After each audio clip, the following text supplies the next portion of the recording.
Hello and welcome to Ashok Tutorials.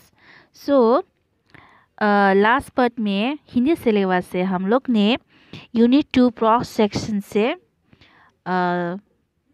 Discussion किया है about नरक का दरोगा, जो कि लेखक है मुंशी प्रेमचंद जी। अभी हम लोग नेक्स्ट सब टॉपिक में चलते हैं, नेक्स्ट कहानी में चलते हैं। तो वो है गलता लोहा। तो गलता लोहा को शेखर जोशी जी ने लिखा है। चलो अभी स्टार्ट करते हैं गलता लोहा को। गलता लोहा। मोहन के पैर अनायास ही शिल्पकार तोले की ओर मुड़ गए। उसके मन के किसी कोने में शायद धनराम लोहार के अफार की वो अनुगूज शेष थी, जिसे वो पिछले 3-4 दिनों से दुकान की ओर जाते हुए दूर से सुनता रहा था। निहाई पर रखे लाल गरम लोहे पर पड़ती हथौड़े की धप धप आवाज़, ठंडे लोहे पर लगती चोट से उठता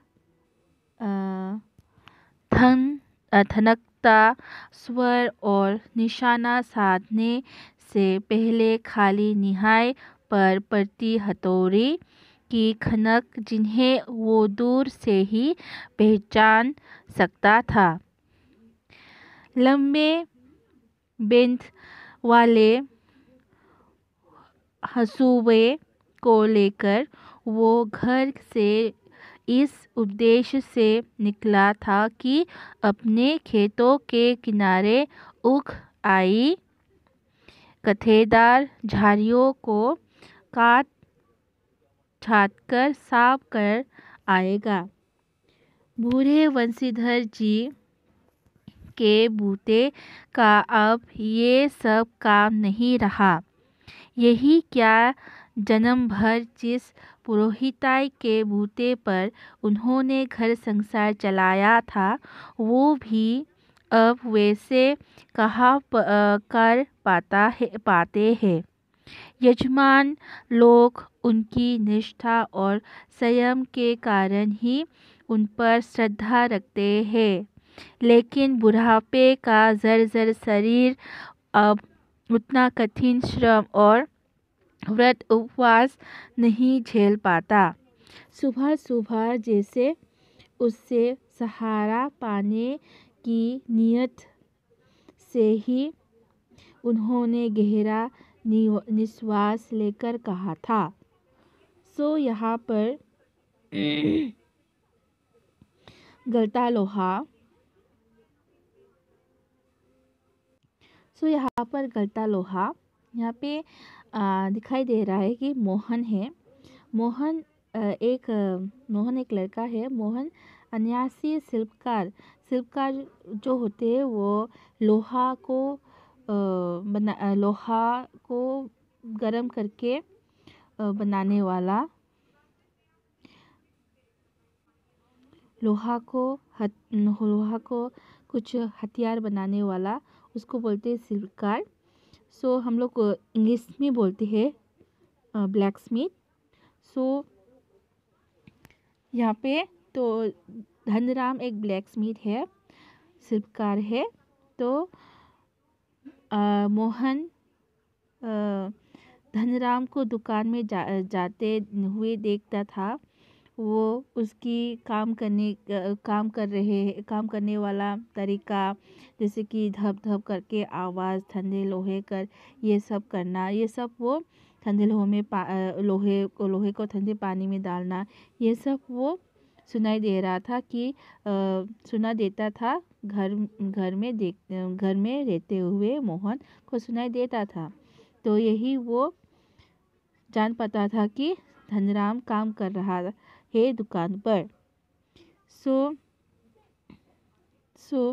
अभी मोहन अपने खेतों में काम करने के लिए जाना चाहता है, क्योंकि वहाँ पे बहुत से अनवांटेड वीड्स बोलते हैं ना, कांटेदार झाड़ियाँ जैसे कुछ घास फूस उग गया है तो उसको काटने के लिए जाना चाहता है वो। तो वहाँ पर अभी बूढ़े वंशीधर जी जो कि मोहन के पिता है वो अभी बूढ़े हो गए हैं। तो वो जो पुरोहिताई करते थे, पुरोहिताई करके जो घर घर का खर्च चलाते थे, अभी वो वैसा काम नहीं कर पा रहे थे। तो अ, तो अभी वो ना यजमान लोग तो निष्ठा से उसको स्वयं उसका श्रद्धा दे के बुलाते हैं, पर अभी वंशीधर पुरोहिताई जी बहुत ही कमज़ोर हो गए हैं। ना तो वो व्रत उपश्रम और व्रत उपवास कर पाते हैं। तो इसलिए वो सुबह सुबह उठकर ये सब बातें वो मोहन को बता रहे थे कि चलो बढ़ते हैं, क्या बता रहे हैं। आज गंगानाथ जाकर चंद्रदत्त जी के लिए रुद्रपात करना था। अब मुश्किल ही लग रहा है। ये 2 मील की सीधी चढ़ाई अब अपने बूते की नहीं, एकाएक ना भी नहीं कहा जा सकता। कुछ समझ में नहीं आता। सो यहाँ पे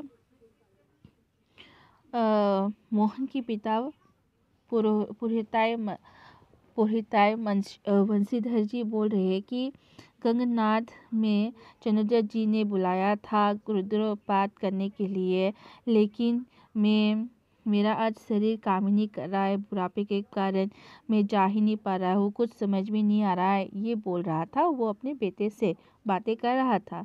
तो मोहन उनका आशय न समझता हो, ऐसी बात नहीं, लेकिन पिता की तरह ऐसे अनुष्ठान कर पाने का ना उससे अभ्यास ही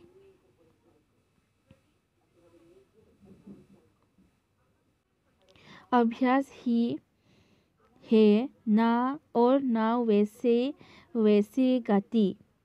पिता की बातें सुनकर भी उसने उनका भार हल्का करने का कोई सुझाव नहीं दिया। जैसे हवा में बात कह दी गई थी, वैसे ही अनुत्तरित रह गई। सो मोहन जान पा रहे थे कि उसके पिता क्या बोल रहे हैं, पर वो अपने पिता के जैसे अनुष्ठान नहीं कर पाते थे। वो उसका अभ्यास नहीं है, तो अनुष्ठान नहीं कर पाते हैं। तो इसलिए वो उसकी बात नहीं सुन रहे थे, पिता की बात नहीं सुन रहे थे।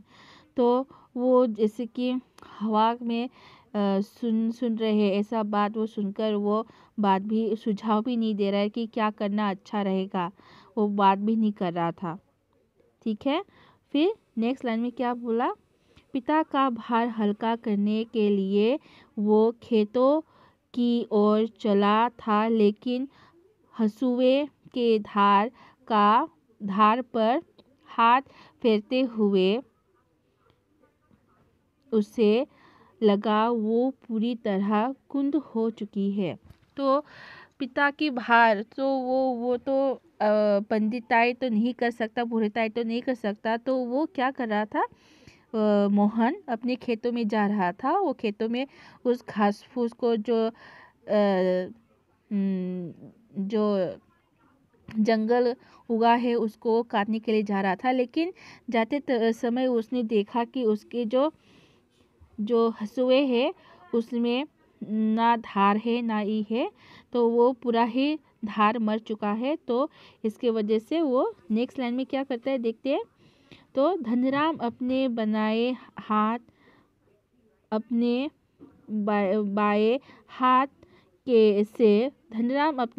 हाथ से धोखनी फूंकता हुआ दाएं हाथ से भट्टी में गरम होते लोहे को उलट पलट रहा था। और मोहन भट्टी से दूर हटकर एक खाली कनिस्थार के ऊपर बैठा उसकी कारीगरी को फरकी निगाहों से देख रहा था। तो धनराम जो कि ब्लैक स्मिथ है, who was a black Smith. तो Mohan he came to his shop and he was blacksmith shop and he was watching the work that the Dhanram is doing, means उसका काम देख रहा था। वो मोहन यहाँ पे आके धनराम का काम देख रहा था कि वो कैसा काम कर रहा है। तो वो क्या कह रहा था, जहाँ पे खाली एक जगह है वहाँ पे बैठ के वो उसका काम देख रहा था। बाएं हाथ से धोकनी फूंक रहा था एंड भट्टी में गरम लोहे को उलट पुलट कर रहा था, वही देख रहा है वो। सो नेक्स्ट में क्या बोला मोहन ने क्या पूछा, मास्टर त्रिलोक सिंह तो अब गुजर गए होंगे। मोहन ने पूछा, तो उन लोग का मास्टर है मास्टर त्रिलोक सिंह, तो वो गुजर गए होंगे, ये पूछ रहा है वो धनराम से। सो वे दोनों अब अपने बचपन की दुनिया में लौट आए थे। धनराम की आंखों में एक चमक सी आ गई। वो बोला, मसाब भी क्या आदमी थे लाला, अभी पिछले साल ही गुजरे। सच कहूँ आखिरी दम तक उनकी छड़ी का डर लगा ही रहता था। सो वे दोनों बचपन की दुनिया में खो गए। वो दोनों एक ही स्कूल में पढ़ते थे। सो त्रिलोक सिंह जी उनका टीचर थे धनराम एंड मोहन का। तो धनराम ने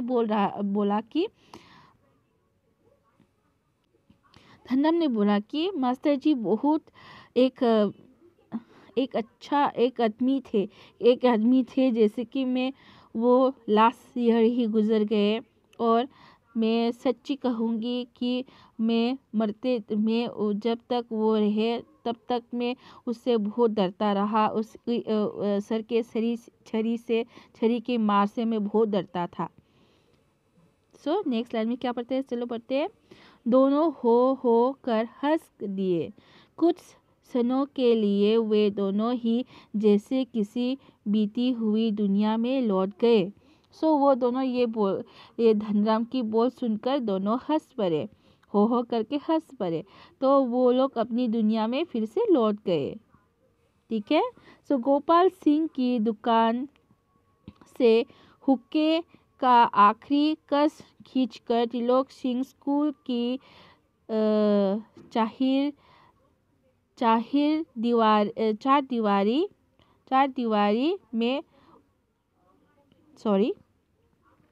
दीवारी में उतरते हैं।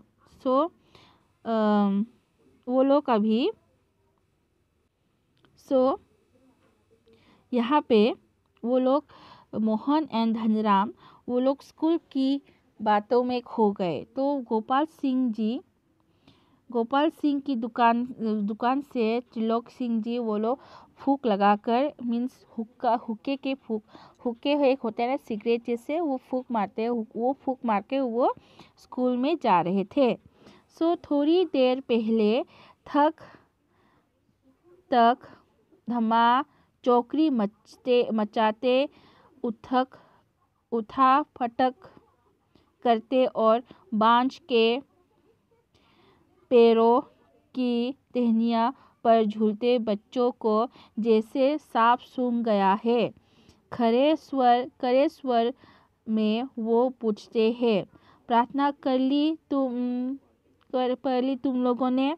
सो थोड़ी देर जब सर स्कूल में घुसे तो देखा कि बच्चे बहुत धमाचौकड़ी कर रहे थे, हल्ला कर रहे थे, उथक पथक के वो लोग खेल रहे थे, पैरों की टहनियों से झूल रहे थे बच्चे।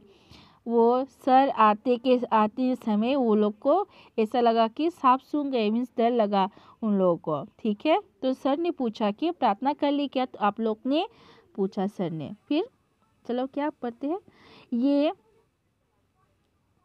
जानते हुए भी कि यदि प्रार्थना हो गई होती तो गोपाल सिंह की दुकान तक उनका रामवेद स्वर पहुंचता ही, लेकिन त्रिलोक सिंह घूर घूर कर एक एक लड़के को देखते हैं, फिर वही करकदार आवाज, मोहन नहीं आया आज।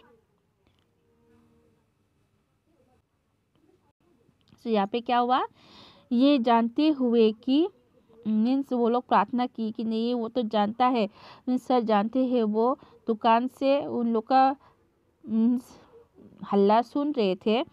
अगर वो लोग प्रार्थना करते तो वो दुकान से ही सुनाई देता उन लोग का प्रार्थना करने का स्वर, लेकिन वो कुछ सुनाई नहीं दे रहा था। फिर से बाद में क्या पूछ रहे थे, सर मोहन क्या नहीं आया आज, पूछ रहे थे बच्चों से। ठीक है। सो मोहन उनका चहेता शिष्य था, पुरोहित खानदान का कुशाग्र बुद्धि का बालक, पढ़ने में ही नहीं ज्ञान में भी बेजोर। त्रिलोक सिंह मास्टर ने उसे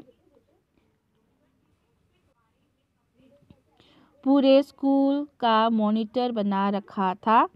वही सुबह सुबह हे प्रभु आनंद दाता, ज्ञान हमको दीजिए का पहला स्वर उठाकर प्रार्थना शुरू करता था। तो मोहन त्रिलोक सिंह जी सर का चहीता स्टूडेंट है। सो वो बहुत अच्छा लड़का है, वो पुरोहित खानदान का लड़का है। सो वो पढ़ाई में भी अच्छा है, ज्ञान भी है। सो इसलिए उसको मॉनिटर बना के रखा है। तो सुबह सुबह वही आकर प्रार्थना करवाते हैं उन लोग सबको, बच्चों को। क्या प्रार्थना करते हैं वो लोग, हे प्रभु आनंददाता, ज्ञान हमको दीजिए, ये वाला प्रार्थना करते थे वो लोग सवेरे बच्चे आके ये प्रार्थना करते थे। तो नेक्स्ट लाइन में क्या है, मोहन को लेकर मास्टर त्रिलोक सिंह को बड़ी उम्मीद थी। कक्षा में किसी छात्रा को कोई सवाल ना आने पर वही सवाल वे मोहन से पूछते और उनका अनुमान सही निकलता। मोहन ठीक उत्तर देकर उन्हें संतुष्ट कर देता और तब वे उस विसर्जी बालक को दंड देने का भार मोहन पर डाल देते। तो मोहन त्रिलोकनाथ के कक्षा में त्रिलोकनाथ जी सर जी मोहन पे बड़ी उम्मीद है। वो ऐसा सोचता है वो अच्छा एक आदमी बनेगा, अच्छा ऑफिसर बनेगा। तो कक्षा में जिसको सवाल नहीं आते थे तो वो सवाल वो मोहन को पूछते थे। तो मोहन भी बड़ी ठीक जवाब देते थे और उत्तर देते थे। और ऐसा भी होता है कि जो बच्चे जवाब नहीं दे पाते थे तो वो मोहन को ही बोलते थे कि उसको पनिशमेंट देने के लिए, दंड देने के लिए। ठीक है। सो पकड़ इसका कान और लगवा इससे 10 उठक बैठक, वे आदेश दे देते। धनराम भी उन अनेक छात्रों में से एक था जिसने त्रिलोक सिंह मास्टर के आदेश पर अपने हम जोली मोहन के हाथों कई बार बेत खाए थे या कान खिंचवाए थे। मोहन के प्रति थोड़ी बहुत ईर्ष्या रहने पर भी धनराम प्रबंध से ही उसके प्रति स्नेह और आदर का भाव रखता था। इसका एक कारण शायद ये था कि बचपन से ही मन में बैठा दी गई जातिगत हीनता के कारण धनराम ने कभी मोहन को अपना प्रतिद्वंदी नहीं समझा, बल्कि वो इससे मोहन का अधिकार ही समझता रहा था। बीच बीच में त्रिलोक सिंह मास्टर का ये कहना कि मोहन एक दिन बहुत बड़ा आदमी बनकर स्कूल का और उनका नाम ऊंचा करेगा, धनराम के लिए किसी और तरह से सोचने की गुंजाइश ही नहीं रखता था। क्या करता था धनराम जी, मोहन से जो बच्चे नहीं क्वेश्चन नहीं कर आंसर नहीं कर पाते थे, क्वेश्चन का आंसर नहीं कर पाते थे, उनको क्या करते, कान पकड़ने के लिए मोहन को बोलते थे, उन बच्चों का कान पकड़ने के लिए बोलते थे। तो उसमें धनराम भी वही बच्चे थे जो आंसर नहीं दे पाते थे, ठीक है। तो फिर भी धनराम मोहन से नाराज नहीं थे। वो कान खींचते थे, पेट भी खाया था, लेकिन फिर भी वो मोहन से नाराज नहीं थे। वो सोचता था कि ये उसका अधिकार है कि वो उसका अधिकार है कि वो हमको पनिशमेंट देते थे, क्योंकि उस समय में जातिगत हीनता बहुत थी। वो छोटे जाति का था, ये सोचकर वो बड़ी जाति को ये करने का मौका देते थे, मौका दे रहे थे कि वो बड़ा है, वही कर सकता है। तो ऐसे उस समय में सोच थे। वो प्रतिद्वंदी नहीं समझते, कॉम्पिटिटर नहीं समझते थे धनराम। मोहन को लेकर वो कॉम्पिटिटिव नहीं थे। तो ऐसा था उस समय में, एक समान नहीं समझते थे सभी को, ठीक है।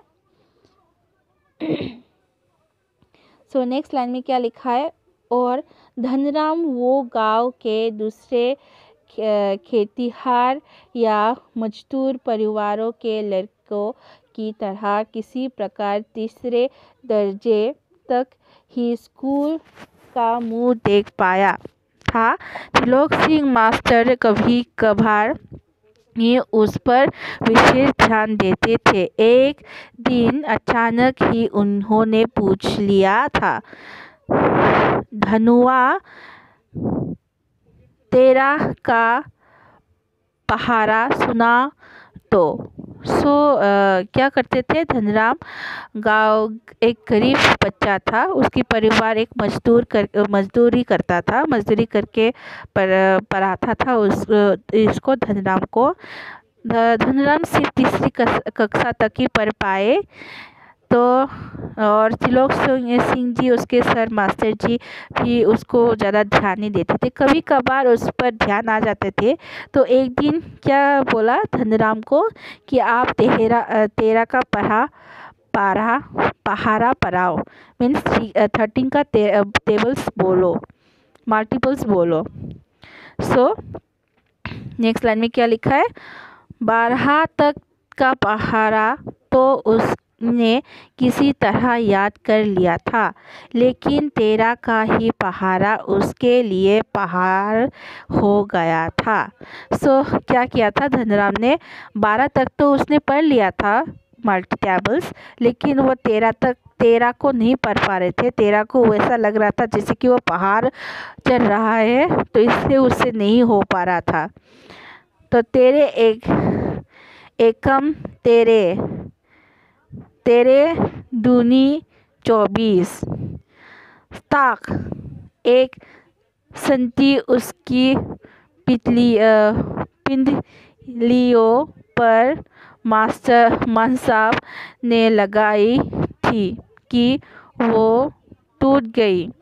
गुस्से में उन्होंने आदेश दिया, जा नाले से एक अच्छी मजबूत संती तोड़कर ला, फिर तुझे तेरा का पहारा याद कराता हूँ। तो एक बार उससे तेरा का पहारा पढ़ा रहे थे।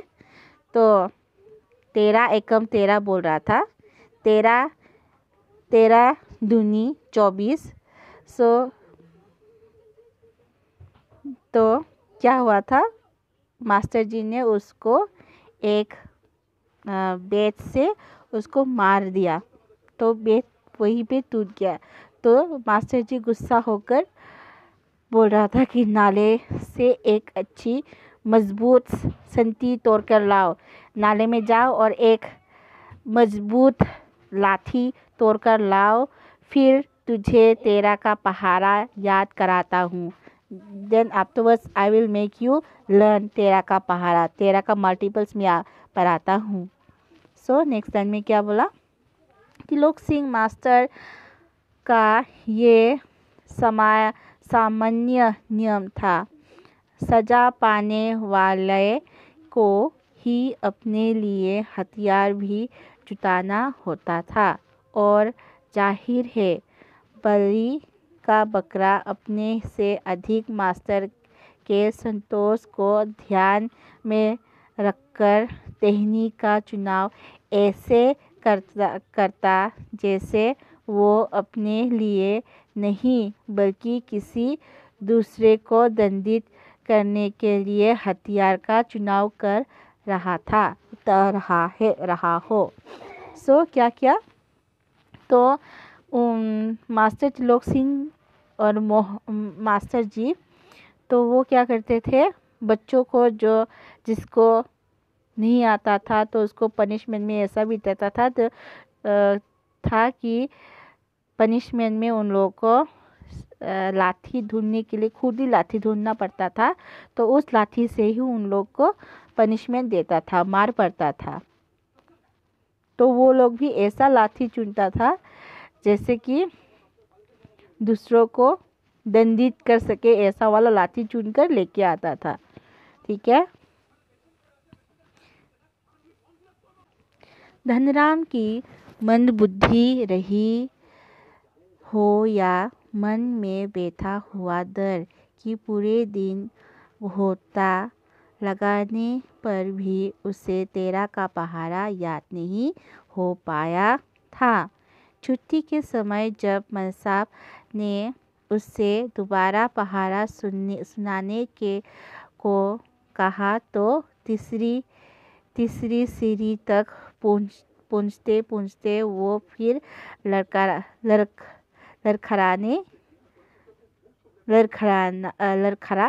गया था। लेकिन इस बार मास्टर त्रिलोक सिंह ने इसके लाए हुए बेत का उपयोग करने की बजाय जबान की चाबुक लगा दी थी। तेरे दिमाग में तो लोहा भरा है रे, विद्या का ताव कहाँ लगेगा इसमें। अपने थैले से 5-6 दरातियाँ निकालकर उन्होंने धनराम को धार लगा लाने के लिए पकड़ा दी थी। किताबों की विद्या का ताव लगाने की समर्थ धनराम के पिता की नहीं थी। धनराम हाथ पैर चलाने लायक हुआ ही था कि बाप ने उसे धोखनी फूकने या सान लगाने के कामों में उलझाना शुरू कर दिया और फिर धीरे धीरे हथौड़े से लेकर गान चलाने की विद्या सिखाने लगा। फ़र्क इतना ही था कि जहाँ मास्टर त्रिलोक सिंह उससे अपनी पसंद का वेद चुनने की छूट दे देते थे वहाँ गंगाराम इसका चुनाव स्वयं करते थे और जरा सी गलती होने पर 4 बेत हथा जो भी हाथ लग जाता उसी से अपना प्रसाद दे देते। एक दिन गंगाराम अचानक चल बसे तो धनराम ने हास भाव से उनकी विरासत संभाल ली और पास पड़ोस के गांव वाले को याद नहीं रहा कि कब गंगाराम के ऑफर को धनराम का ऑफर कहने लगे थे। इस लाइन में क्या लिखा है कि धनराम बहुत ही मंदबुद्धि थे, तो वो पूरे दिन पहाड़ा पढ़ने पर भी उसको याद नहीं आता था। तो एक दिन छुट्टी के समय जब मनसाब ने उससे दोबारा छुट्टी के समय मीन छुट्टी आफ्टर स्कूल से छुट्टी के बाद मीन्स यहाँ पे क्या हुआ, धनराम मंदबुद्धि हो या फिर वो उसका पास दिमाग भी ना हो, लेकिन फिर भी वो पूरा दिन पढ़ा, तेरा का पहाड़ा पढ़ा, फिर भी वो उसको याद नहीं कर पा रहा था। फिर एक दिन क्या किया, छुट्टी के समय के बाद मास्टर जी ने उससे पहाड़ा पूछ लिया, फिर पहाड़ा सुनाने के लिए बोला था। फिर वो क्या कर पहुँचते वो फिर लड़खाने लगा। मीन्स वो बोल रहा था, बोलते बोलते फिर भी वो लड़खाने लगा। लेकिन इस बार मास्टर जी ने क्या किया, बेत का उपयोग ना करके उसने चाबुक से उसको पीटा था। विद्या का ताप कहाँ लगेगा इसमें। फिर उसको ऐसा बात बोला कि विद्या का ताप कहाँ लगेगा तुम्हें, कि तुम्हारे दिमाग में तो लोहा भरा हुआ है। ठीक है, ऐसा बोल दिया। आपके फिर उसने थैले में से 5-6 दरातियाँ निकाल कर 5 मीन्स ऐसे लोहे का सामान निकाल कर धनराम को धार लगाने के लिए दे दिया। इसको धार लगा के लेके आना, किताबों की विद्या का ताप लगाने की समर्थ धनराम के किताब पढ़ाने के उसका पिता के पास समय भी नहीं था। तो धनराम को सिर्फ क्या सिखाया, धनराम को पैर चलाने लायक हुआ।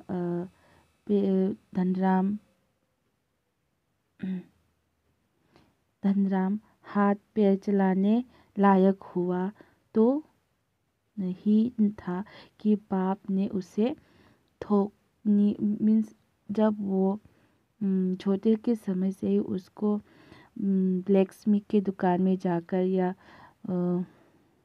लोहे की दुकान में जाकर उसके पिता ने उसको लोहा फूंकने का सिखाया। लोहा कैसे चीज़ बनाते हैं, लोहा से कैसे चीज़ बनाते हैं, गर्म करके कैसे बनाते हैं, ये सब सिखा रहा था। बंदूकें चलाना ये सब सिखा रहा था। ठीक है, फिर एक दिन क्या हुआ, धनराम के पिता का देहांत हो गया। तो इसके बाद क्या हुआ, वो दुकान धनराम ने चलाने लगा। फिर उसके परिवार का सब भार उसमें आ गया, इसलिए वो पढ़ाई लिखाई छोड़ के वो अभी दुकान चलाने लगा। वही अभी सब काम करता है, फूकने का एंड लोहा बनाने का काम कर रहा था। तो लोग भी अभी पहले उसके पिता के नाम से दुकान पिता के नाम से जानता था, लेकिन वह इतना अच्छा काम कर रहा था कि काम करते करते अभी उसके नाम से धनराम की दुकान के नाम से जानने लगा, वो लोहा का दुकान। ठीक है। सो प्राइमरी स्कूल की सीमा लांघते ही मोहन ने छात्रवृत्ति प्राप्त कर त्रिलोक सिंह मास्टर की भविष्यवाणी को किसी हद तक सिद्ध कर दिया। तो साधारण हैसियत वाले यजमानों की पुरोहिताई करने वाले वंशीधर तिवारी का हौसला बढ़ गया और वे भी अपने पुत्र को पढ़ा लिखाकर बड़ा आदमी बनाने का स्वप्न देखने लगे।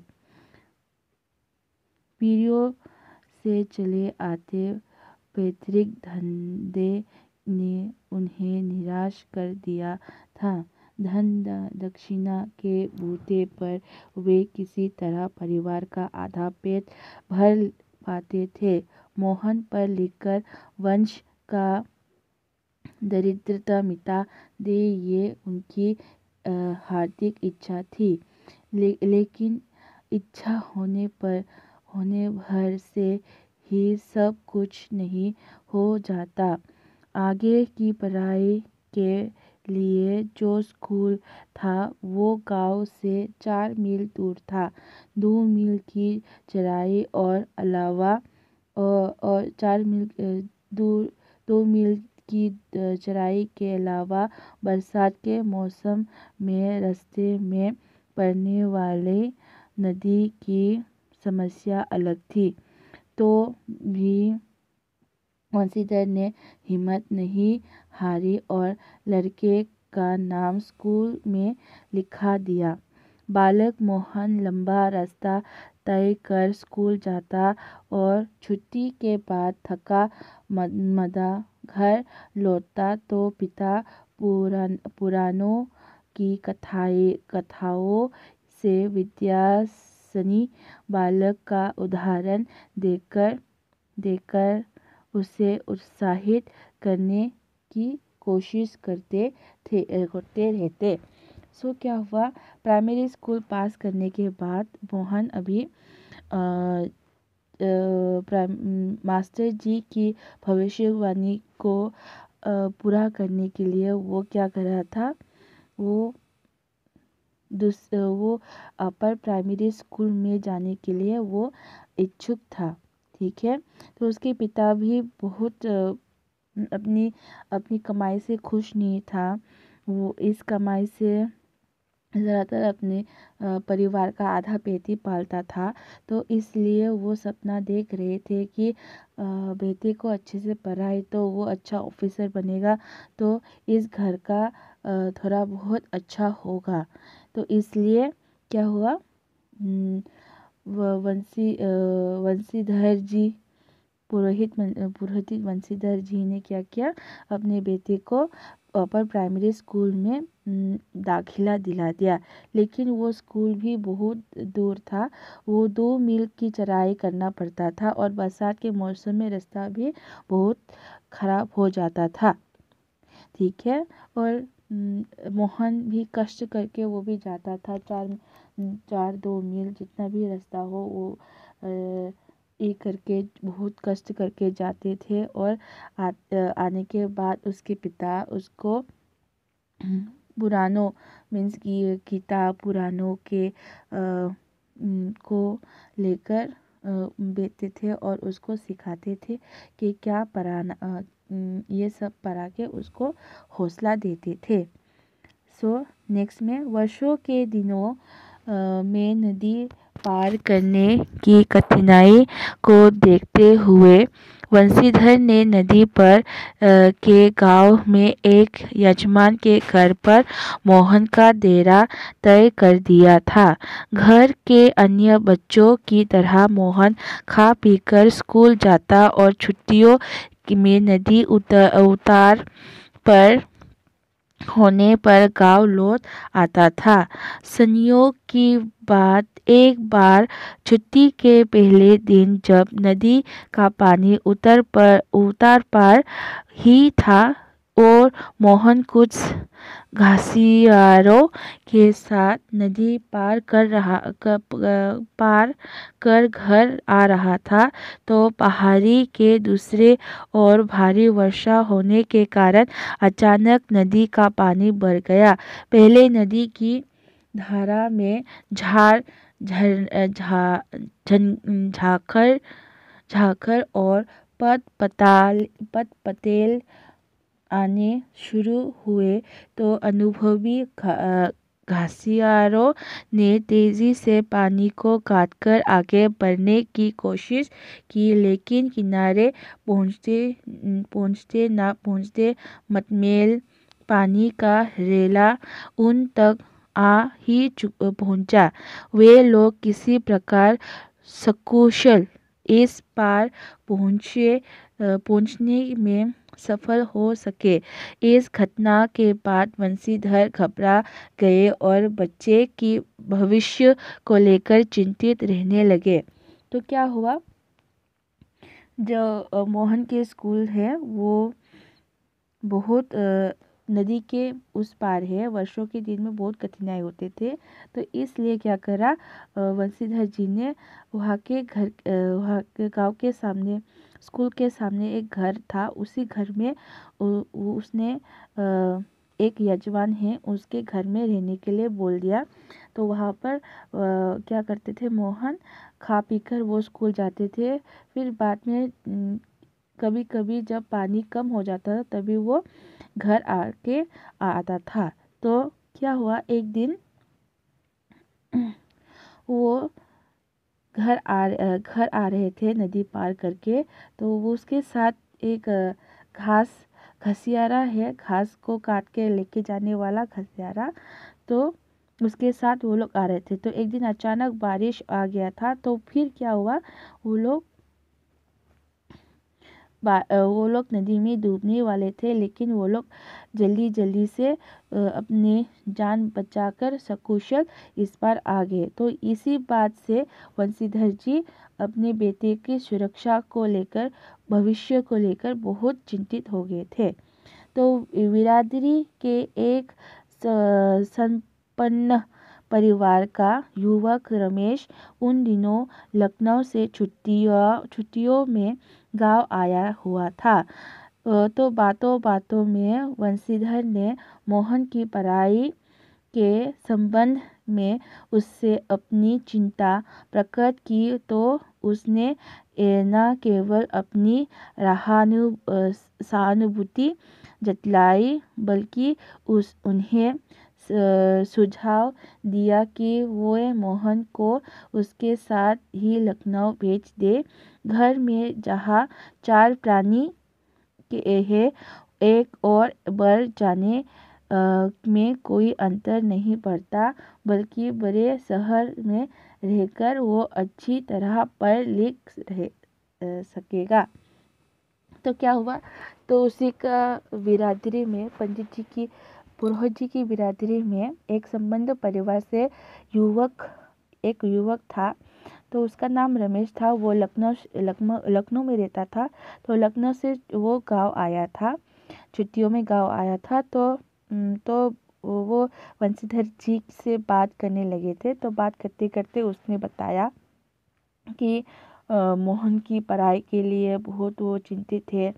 तो फिर इस बात को सुनकर रमेश ने पंडित पुरोहित जी से बोला कि सहानुभूति जतलाई कि आप मेरे साथ उसे शहर भेज दो, वहाँ वो पढ़ेगा और अच्छे से पढ़ लिख कर एक अच्छा आदमी बन पाएगा। तो मेरे घर में 4 लोग हैं और एक बनने से कोई फर्क नहीं पड़ेगा, आप भेज दीजिए। तो बंशीधर को जैसे रमेश के रूप में सशक्त भगवान मिल गए हो, उनकी आंखों में पानी छलाने लगा। भरे गले से वे केवल इतना ही कह पाए कि बिरादरी का यही सहारा होता है। तो फिर बाद में क्या हुआ, बंसीधर तो बहुत खुश हो गए थे। वो मुझे ऐसा लग रहा था कि रमेश के रूप में भगवान आ गए उसको उसके इस चिंता से मुक्त करने के लिए। तो बहुत वो खुश हुए, वो बहुत खुश हो गए और रमेश को वो बहुत अच्छा आदमी समझने लगा था कि उसने उसका सहायता की है। तो छुट्टियां शेष होने पर रमेश वापस लौटा तो माँ बाप और अपनी गांव की दुनिया से बिछुड़ कर सहमा सा मोहन भी उसके साथ लखनऊ आ पहुंचा। अब मोहन की जिंदगी का एक नया अध्याय शुरू हुआ। घर की दोनों महिलाओं, जिन्हें वो चाची और भाभी कह कर पुकारता था,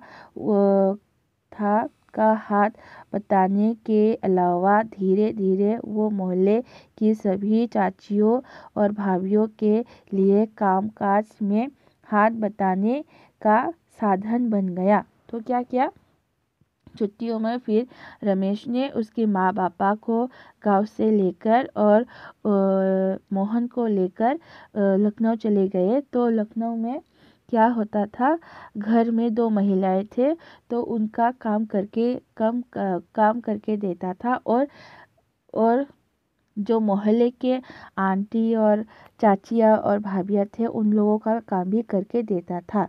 तो मोहन थोड़ा दही तो ला दे बाजार से, मोहन ये कपड़ा धोबी को दे तो आ मोहन 1 किलो आलू तो ला दे।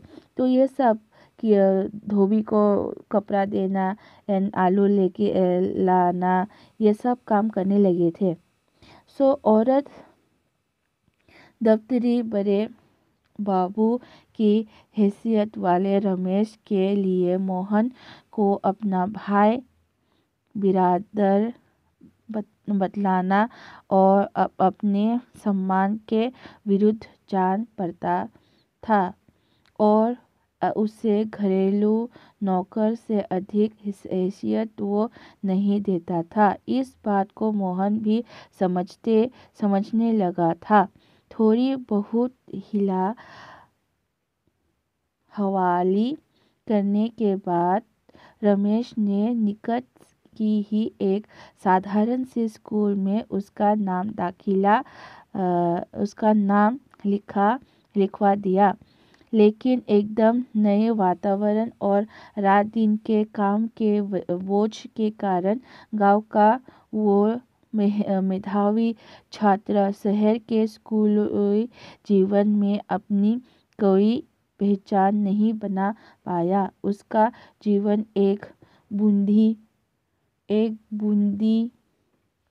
बूंदाई लीक पर चलता रहा। साल में एक बार गर्मियों की छुट्टी में गांव जाने का मौका भी तभी मिलता जब रमेश या उसके घर का कोई प्राणी गांव जाने वाला होता, वरना वो उन छुट्टियों को भी अगले दर्जे के तैयारी के नाम पर उसे शहर में ही गुजार देना पड़ता था। अगले दर्जे की तैयारी तो बहाना भर थी। सवाल रमेश और उसकी गृहस्थी की सुविधा का था। मोहन ने परिस्थितियों से समझौता कर लिया था क्योंकि और कोई चारा भी नहीं था। घरवालों को अपनी वास्तविक स्थिति बतलाकर वो दुखी नहीं करना चाहता था। वंशीधर उसके सुनहरे भविष्य के सपने देख रहे थे। तो क्या हुआ,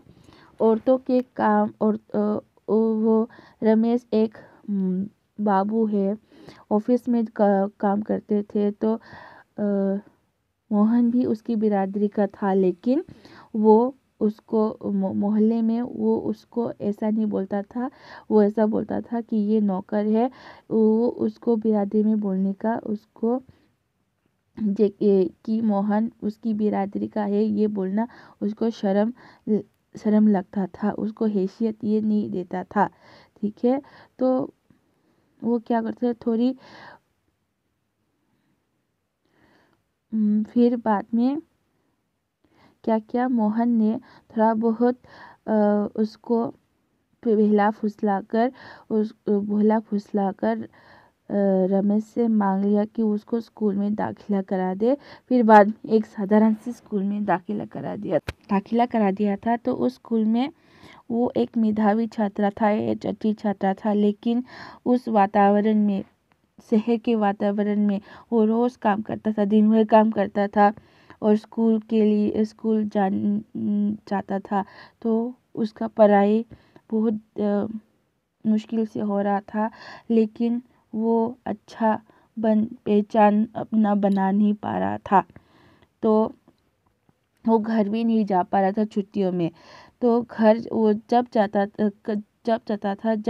रमेश के घर में से कोई जाते थे तो तभी वो जा पाता था घर में, नहीं तो वो कभी घर भी नहीं जा पाता था। तो ऐसा हो गया था मोहन की ज़िंदगी। वो भी समझने लगा था कि रमेश उससे ये सब करवाते हैं, लेकिन वो घर में अपने पापा को, अपने बाबा को ये बता नहीं सकते हैं, सकते हैं, क्योंकि उससे लगता है कि घर में बताएंगे तो वो लोग बहुत दुखी होंगे, इसलिए वो परेशान नहीं करना चाहते थे। सो और कभी कभी छुट्टियां भी होते थे, फिर भी उसको जाने नहीं देता था। ये बहाना लगा देते थे कि उसका एग्ज़ाम है, इसलिए वो जा नहीं सकता। तो तो तो वो ज़्यादातर ही शहर में ही रहने लगे थे और वो छुट्टियों में घर में नहीं आ पा रहा था। वहाँ पर तो उसके पिताजी सपना देख रहे थे कि मेरे बेटे एक अच्छा ऑफिसर या अच्छा काम करने लगेगा पढ़ाई लिखाई करने के बाद। 8वीं कक्षा की पढ़ाई समाप्त कर छुट्टियों में मोहन गांव आया हुआ था। जब वो लौटकर लखनऊ पहुंचा तो उसने अनुभव किया कि रमेश के परिवार के सभी लोग जैसे उसकी आगे की पढ़ाई के पक्ष में नहीं है। बात घूम फिर कर जिस ओर से उठती वो इसी मुद्दे पर जरूर ख़त्म हो जाती है कि शहरों हज़ारों लाखों भी BA MA मरे बेकार फिर रहे हैं। ऐसी पढ़ाई से अच्छा तो आदमी कोई हाथ का काम सीख ले। रमेश ने अपने किसी परिचित के प्रभाव से उसे एक तकनीकी स्कूल में भर्ती करा दिया। मोहन की दिनचर्या में कोई विशेष अंतर नहीं आया था। वो पहले की तरह स्कूल और घरेलू कामकाज में व्यस्त हो रहता। धीरे धीरे 1.5-2 वर्ष का ये समय भी बीत गया और मोहन अपने पैरों पर खड़ा होने के लिए कारखानों और फैक्ट्रियों के चक्कर लगाने लगा। तो क्या हुआ, 8वीं कक्षा पास होने के बाद वो रमेश के परिवार रमेश वो उसको हायर स्टडीज़ के लिए उसको भेजना नहीं चाह रहे थे। वो लोग बोलते थे कि बहुत सारा BA MA पास है, फिर भी उन लोग को काम नहीं मिलता है, तो तुम पढ़ाई करके क्या करोगे। अच्छी बात है तुम एक तकनीकी स्कूल में जाओ, वहाँ पे तुम वो भी सीख पाओगे। एंड फिर बाद में क्या हुआ, रमेश ने मोहन को उस तकनीकी स्कूल में दाखिला करा दिया। फिर वो क्या करता था, उस स्कूल भी जाता था एंड उसका घर का काम भी करते करते दो डेढ़ वर्ष हो गया। और वो पैरों में खड़ा होने के लिए, वो अपने बलबूते पे खड़ा होने के लिए वो कारखानाओं और फैक्ट्रियों के चक्कर लगाने लगे, काम ढूंढने लगे थे। तो वंशीधर से जब भी कोई मोहन के विषय में पूछता तो वे उत्साह के साथ उसकी पढ़ाई की बाबत बताने लगते और मन ही मन उसको विश्वास था कि वो एक दिन बड़ा अफसर बनकर लौटेगा। लेकिन जब उन्हें वास्तविकता का ज्ञान हुआ तो वो ना सिर्फ गहरा दुख हुआ बल्कि वे लोग को अपने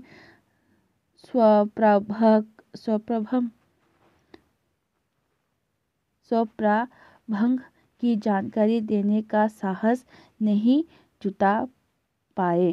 तो वंशीधर जी वो तो बहुत खुश थे कि उसके बेटा घर आएंगे, घर में वो अच्छे ऑफिसर बन के आएंगे। बहुत खुश था वो। आदमियों को भी बोलता रहा कि मेरे बेटे ऐसा बन के आएंगे, ऑफिसर बन के आएंगे, पढ़ लिख के अच्छा ऑफिसर बन के आए। लेकिन वो ये सब जानकर बहुत दुखी हो गया कि उसका बेटा का पढ़ाई नहीं हुआ एंड वो किसी दूसरे तकनीकी स्कूल में जाकर ये सब सीखा और ऐसा हुआ। तो ये सब वो गांव में भी नहीं बोल रहा था अच्छी तरह से कि उसके बेटे ने ये सब कर रहा था गांव शहर में जाकर। तो धनराम ने भी एक दिन उससे मोहन के बारे में पूछा था। घास का एक तिनका तोड़कर दांत खोदते हुए उन्होंने बताया था कि उसकी सेक्रेटेरिएट में नियुक्त हो गई है और शीघ्र ही विभागीय परीक्षाएं देकर वो बड़े पद पर पहुंच जाएगा। धनराम को त्रिलोक सिंह मास्टर की भविष्यवाणी पर पूरा यकीन था, ऐसा होना ही था। उसने सोचा दांतों के बीच में तिनका दबाकर असत्य भाषण का दोष न लगने का संतोष लेकर वंशीधर आगे बढ़ गए थे। धनराम के शब्द मोहन लाला बचपन से ही बड़े बुद्धिमान थे। उन्हें बहुत देर तक कचोटते रहे। सो नेक्स्ट क्या हुआ, एक दिन धनराम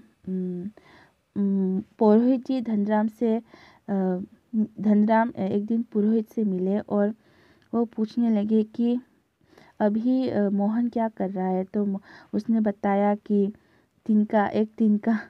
एक तिनका घास का तिनका मुंह में दबाकर वो बोलने लगे कि मेरे बेटे सेक्रेटेरिएट में काम कर रहा है, सीख रहे उसको वो अच्छा परीक्षा देकर वो अच्छा और आगे बढ़ेगा। तो धनराम भी बहुत वो जानते थे कि उसके मास्टर ने जो बोला है, अच्छा भविष्यवाणी किया है, वो अभी तो साकार होने लगा है, अभी वो हो ही जाएगा कि मेरी दोस्त मोहन वो अच्छा ऑफिसर बनेगा, बड़ा आदमी बनेगा। तो यही वो सोच रहा धनराम भी। तो फिर ऐसा है कि अगर मुंह में घास का तिनका लगाकर झूठ बोलने से, वो तो पुरोहित ही ना, तो इसलिए मुंह में घास लगाकर झूठ बोलने से भी वो झूठ नहीं मीन्स पाप नहीं लगता है, ये सोचता था पुरोहित जी। ठीक है, इसलिए वो ऐसा करके वो बोल रहा था। सो त्रिलोक सिंह मास्टर की बातों के साथ साथ बचपन से लेकर अब तक के जीवन के कई प्रश्नों पर मोहन और धनराम बातें करते रहे। धनराम ने मोहन के हंसुए के फल को बेत से निकालकर भट्टी में तपाया और मन लगाकर उसकी धार कर दी। गरम लोहे को हवा में ठंडा होने में काफ़ी समय लग गया था। धनराम ने उसे वापस बेत पहनाकर मोहन को लौटाते हुए जैसे अपनी भूल चूक के लिए माफ़ी मांगी हो। तो क्या हुआ, त्रिलोक सिंह मास्टर की से लेकर बचपन से बात लेकर वो लोग ऐसा बात कर रहे थे। तो फिर बाद में क्या बात कर रहे थे, तो अपनी फ्लैशबैक्स में कहानियाँ वो लोग अपने बात कर रहे थे, दोनों मित्र धनराम एंड मोहन पुरोहित। ठीक है। तो धनराम ने जो हंसुए लाए थे, जो बनाने के लिए उसके पास लाए थे, तो वो उसको गरम करके बनाकर अच्छा धार देकर उसको बनाकर फिर बाद में ठंडा होने के लिए समय लगता है, तो वो ठंडा करके अच्छे से करके फिर बाद में वो मोहन को दे रहा था, जैसे कि माफ़ी मांग रहा हो।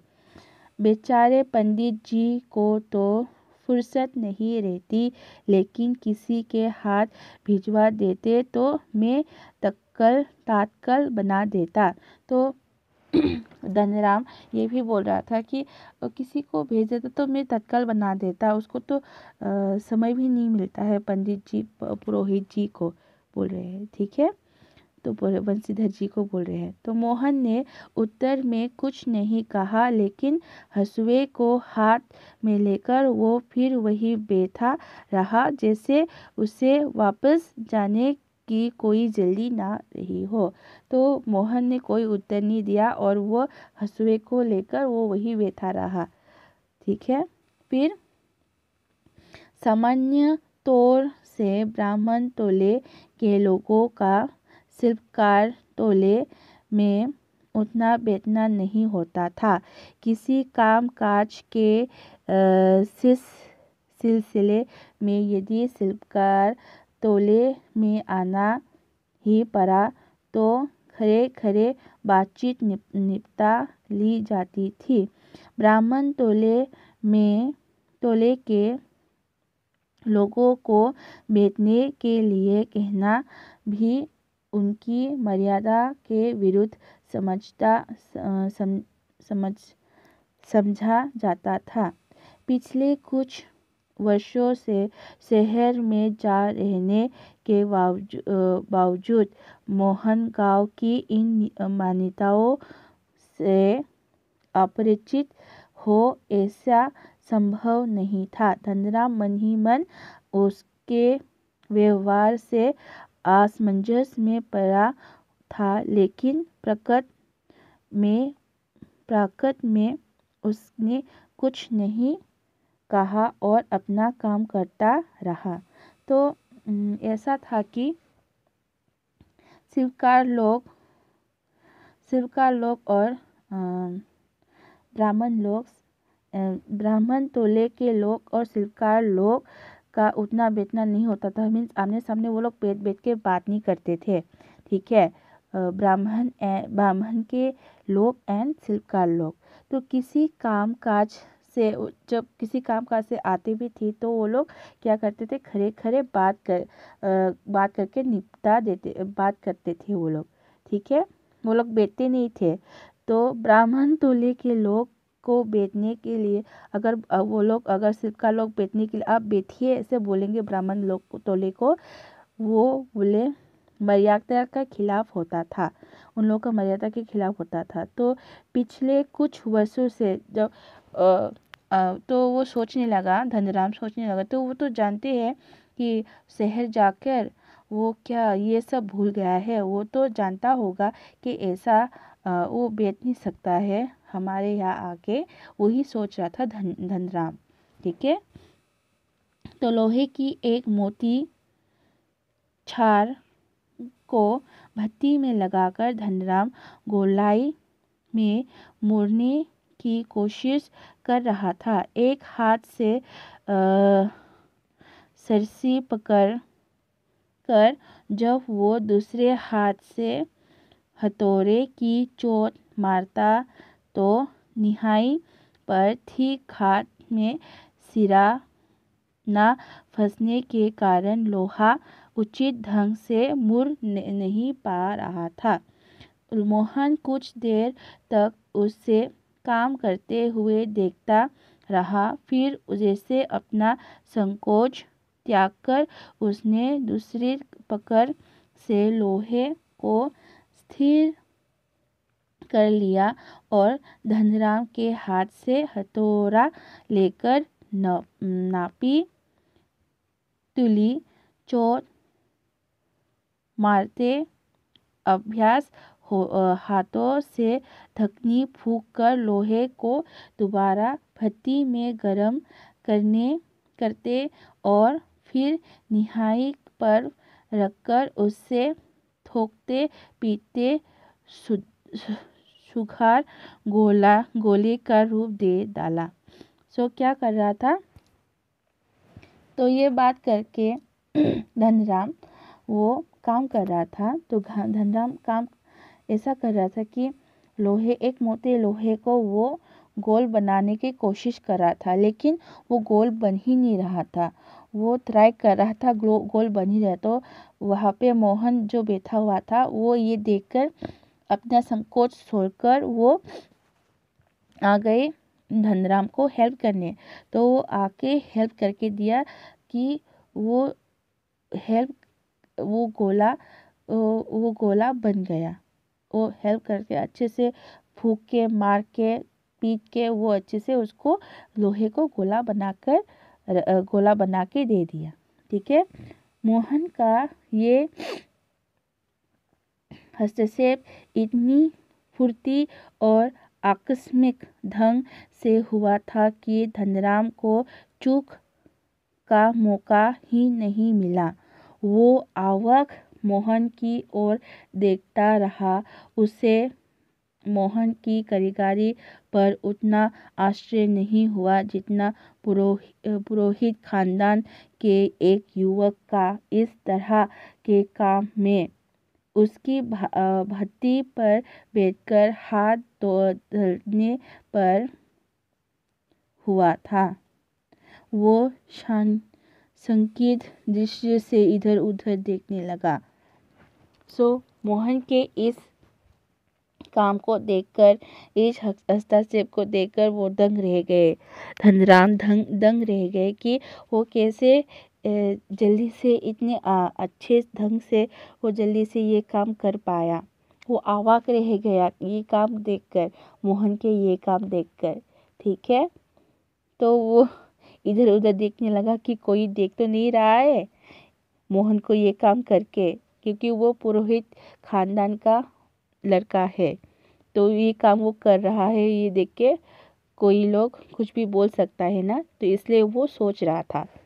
नेक्स्ट में क्या लिखा है, धनराम की संकोच, असमंजस और धर्म संकट की स्थिति से उदासीन मोहन संतोष भाव से अपने लोहे के छल्ले की त्रुटिहीन गोलाई को जांच रहा था। उसने धनराम की ओर अपनी कारीगरी की स्वीकृति पाने की मुद में देखा तो उसकी आंखों में एक सजग की चमक थी, जिसमें न स्पर्धा थी और न ही किसी प्रकार की हार जीत का भाव।